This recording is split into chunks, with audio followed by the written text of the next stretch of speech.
Good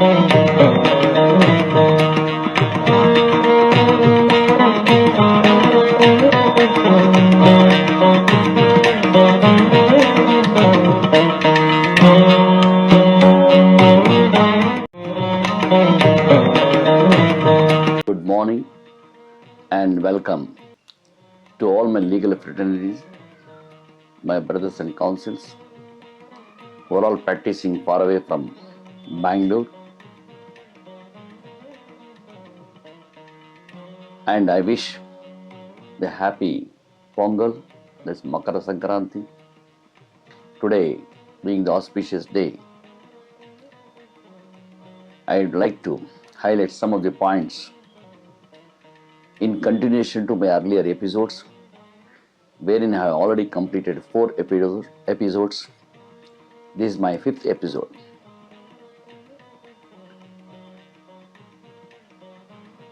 As already explained to you, the Rule 8 of the Security Interest Enforcement Rules 2002, wherein after classifying the account as non-performing asset by the authorized officer, who is supposed to discharge his duties on behalf of the securitors, should have ensured whether the measures which he is going to invoke under sarfarsi Act, which is a draconian law, is in order or as per the provision of the Act.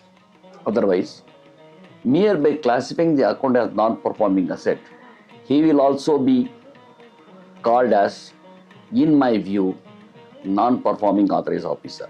He is also NpA to the bank, because what all the actions he is going to take against the borrowers, if it is set aside, that reflects, causes damage to the reputation of the bank and goodwill which the bank has earned. It also affects the organization also. That he should keep in mind. That is the reason he is also a non-performing asset to the bank. He is also NpA. Furthermore, it is surprising to note that Debt Recovery Tribunal, it is a word used by or amended by a statute, because recovery tribunals are nothing but a creature of statute, governed by or control or administration of which is monitored by respective High Court of the state. Several times I have argued the matter, stating that there is no income tax recovery tribunal or sale tax recovery tribunal. Why this concept, debt recovery tribunal? Do you mean to say that the debt recovery tribunals are set up only to recover the debt, or they are agent to the bank and in order to cover the lapses committed by the banks and financial institutions? Are they sitting as presiding officer, or debt recovery appellate tribunal, or the honorable chairperson of the debt recovery appellate tribunal is sitting to uphold the order passed by the DRAT, or render justice by setting aside the all measures initiated by the bank, even by setting aside the auction which is held by the bank? Here, I am not disputing all these aspects, but the concept itself, setting up the tribunals, debt recovery tribunal, debt recovery appellate tribunals, the people have, and so many clients have expressed their doubt. Sir, what is this, sir? There is no when the debt recovery and sale tax recovery tribunal or income tax recovery tribunal. Why this debt recovery? Then it should have been a debt resolution center, resolving the issues by way of mediation or by way of amicable settlement, or directing the bank to settle the issues under one-time settlement without any discrimination. Even Reserve Bank of India has come out with various guidelines stating that one-time settlement can be extended in all eligible cases, instead of initiating the action in conducting the auction, taking the physical person disposition. Because the factory, when it has employed both skilled, unskilled, semi-skilled, their employees are depending upon the salary and wages, and in turn their families also depending upon the income which is going to earn by the employees. Merely by initiating this drastic action without exploring the possibility of rescheduling, restructuring the loan accounts, an opportunity should be given to the genuine borrowers.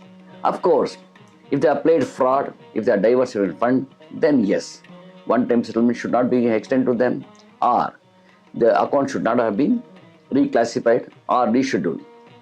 With this concept, my submission is, one is the concept, the terminology used for debt recovery tribunal has to be amended, and the NpA, non-performing authorized officer, should act as a performing authorized officer while initiating or invoking the measures.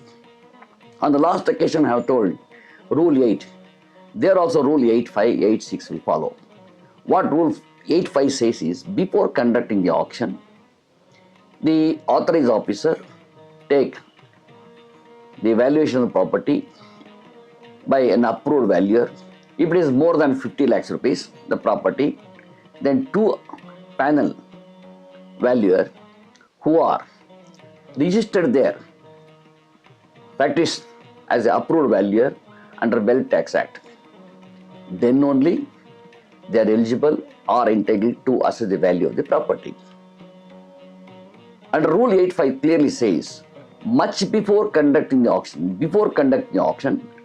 within 3 months or 2 months, 6 months, whatever it may be, a valuation should be made according to the guidance value or the market value.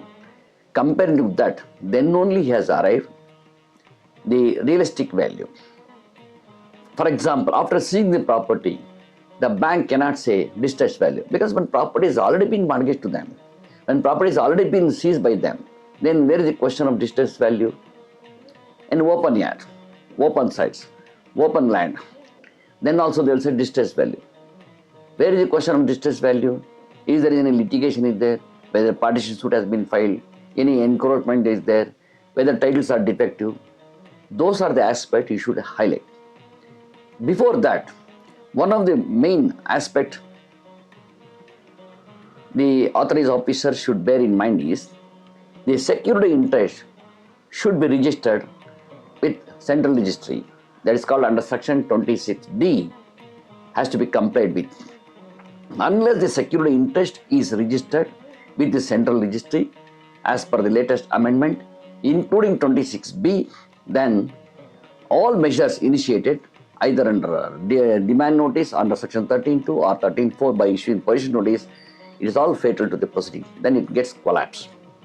So before conducting the auction under Rule 9, wherein he fixes the time to conduct the auction, but there also a prior notice of 30 days is mandatory. However, in view of the latest amendment, for any subsequent sale, 15 days is more than sufficient, provided the reason stated for having rendered the earlier the application which we have filed before DRAT challenging that auction rendered infectious, or for the reason known to the bank or financial institution or some other incident or unforeseen circumstances, if the auction is deferred, then again taking up that contention that 15 days sufficient is also bad in law. He has to establish on what basis the first auction sale notice is deferred. Mere by issuing a notice or serving the copy or paper publication, subsequently whether it is postponed or it is deferred for some other reason, or government may declare holiday, or they may carry out the corrigendum. The corrigendum provision also is not permissible in sarfarsi Act. So many banks and financial institutions have carried out the corrigendum and have conducted the auction. Then even the corrigendum they have carried out, which is not permissible under law, the second sale notice should have been given by giving another 30 days notice. That does not mean that only 15 days. That aspect you should have agitated. You should place all these facts as a defense at the time of challenging the auction. Even the possession notice, which is a continuous cause of action, everything can be adjudicated at the time of filing application of section 17. In my next episode, I will highlight the other aspects which will be helpful to you people to defend your case. Thank you very much.